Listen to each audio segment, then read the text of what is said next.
So now let's take a look at Google Forms, which can help you create surveys, gather information, or even provide formative and summative assessments and quizzes for your students. And they're really easy to make, and they give you lots of good data and feedback. So there's two ways that we can get to a Google form. First of all, I'm in my Google Drive, so I can go to New and then Google Forms. I can click here and it will create and share a Google form, and it will create and share it in whatever folder that we are in. So we're going to do create and share here, and it's going to make a Google form, and we'll come back and work on this Google form in just a minute. The other thing that you can do, like you can with all Google tools, is you can type in the name of the tool. So forms.google.com. It's going to take you to Google Forms, where you can choose to start a blank one, a blank quiz. There's some other templates built in, and you can also see any recent forms that you have created. So we've got our Google form here. So let's start with naming this form. And so we are going to call this form All About You. So we're going to gather some information, kind of a little pre-survey to maybe get to know your students. So I've given it the title here, but just like with a lot of our Google tools, you'll notice that it still says Untitled Form up here. So I'm going to click where it says Untitled Form, and now that title has popped in there, so I can name my form that way. Let's start by taking a look at some of the settings that are available for your Google form. So I have 3 tabs up here. We're in questions right now. We're going to come back and look at all the question types in just a bit. Responses we'll take a look at in another video. And then here are your settings. So I'm going to click on settings, and you have some different options. We're going to come back to the quiz in just a minute. First, let's look at responses. So I have this section where I can manage how our responses are collected and protected, and I'm going to expand this. From here, you can choose whether you want it to collect email addresses or not. So if you turn this on, then it's automatically going to collect the email address for the person that's put in there. It's going to ask them to put in their email address. You can choose to turn that on and off. You can decide whether you want to send a copy of the responses to anybody that fills that out. So you can only do that if you are collecting email addresses, but if you do, then you can decide that either when requested or always you can send a response. Now this might be great if you had somebody that was signing up for an event or registering for a conference, or maybe you were registering for a training and you wanted to send them an email confirmation that they had filled out that response. You can allow or not allow them to edit their responses after it's been submitted. So you can decide whether you want that to be available or not.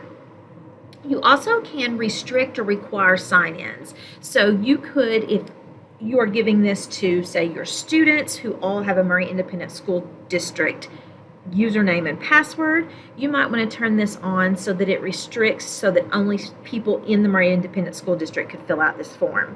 However, if you're sending a survey or something out to parents, you would want to turn this off. That way anybody could fill out this form, because if it is turned on, then if you can't fill it out if you're not part of the Murray Independent School District. And then you can also decide whether you want to limit it to one response or not.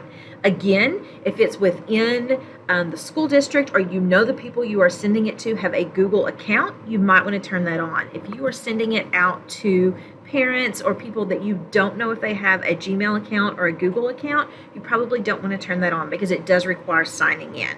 But that is an option there. You can also control the presentation part of your form. So let's expand this and take a look at it. You can decide whether you want to show the progress bar. This would be a bar at the bottom of each page of your form that would show what question they're on and how they're progressing through the form. You can decide whether you want the questions to be shuffled or not when someone takes the form.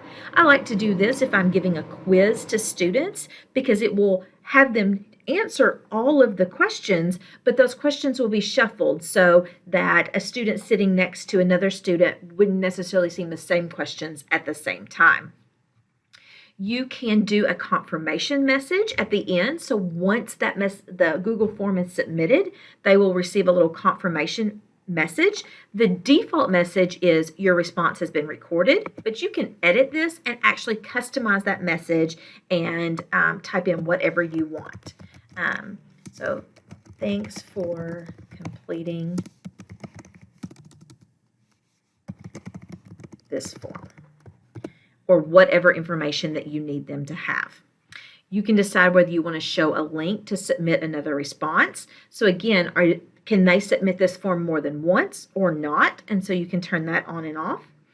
You can also decide if you want the person to be able to see a results summary after they have submitted it or not, and kind of see what they submitted, or if it's a quiz, kind of the answers, that kind of thing. And then you can also turn on or off autosave. I would not ever recommend disabling autosave, because one of the great things about Google Forms is you could start a Google form, and if you don't have time to complete it, it automatically saves your responses, and the next time you go back in to fill out that form, it's going to have everything that you've previously filled out already there. So I would not turn that on, because you want people to be able to go back where they left off and not have to start all over again. Okay. Also, under settings here, we do have some default settings. So you could actually decide, do you want it to collect emails by default? You can turn that on or off so that that always happens every time you make a form.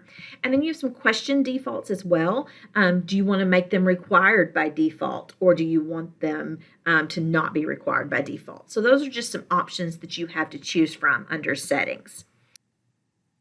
So that's a little bit about those settings. We'll come back to this making a quiz area in just a little bit and go over that in more detail. The other setting that I want to talk to you about is a little bit of style with headers and fonts and backgrounds. So if I go up here and click on this little color palette looking icon, it says customize theme, and I'm going to click on it, and I have some options. First of all, I can change the font and the size of any of the text that I want. So I can change my headers. I can change the question text. And I can change the text for the options for my questions as well. So you are able to change all of those options in your quiz or your form. You can change the size of it as well. You can add a header. You can choose an image from a default set of images that are already built in. Or you also have the ability to upload a picture that you might already have, or to search your photos if you have anything in Google Photos. So you can choose an option there and insert that header, and it will go up there at the top. And then you have colors, and so you can change the color scheme of your background. You can always add a color if you want, and you can put in a hex code, or you can click around to kind of change the color.